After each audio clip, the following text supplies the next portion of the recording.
Welcome back to Titan Academy. In this video, we will cover Titan DocGen Analytics and where to access the various dashboards and reports about Titan activity in Salesforce.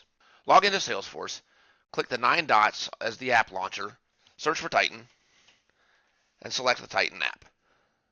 Within this app, there are several dashboards and a series of reports available for you to use to view your Titan analytics.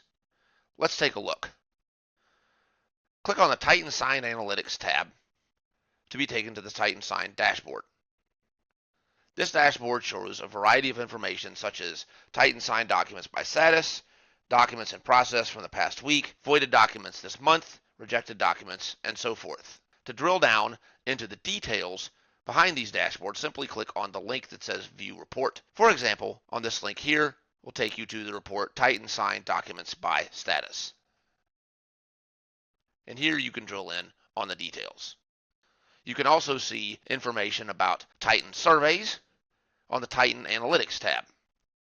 This information concerns surveys that have been sent out, are in progress, or have been completed using Titan surveys over a certain period of time. For example, surveys activity this week. Again, to drill down on the details, click on the link that says View Report.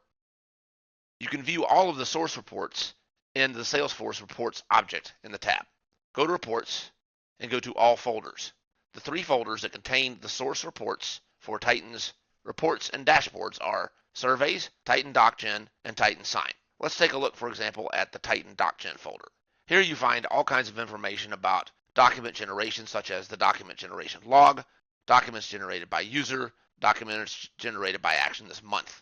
Let's look at the document generation log report. Click into here to see information about what document was generated, who generated it, from what project it came, what action was taken, etc. You can explore these reports to see the kinds of analytics that are available to you in Salesforce from Titan. These reports are editable. Best practice is to clone an existing report, make your edits, and then use that as you see fit. And that is how it's done.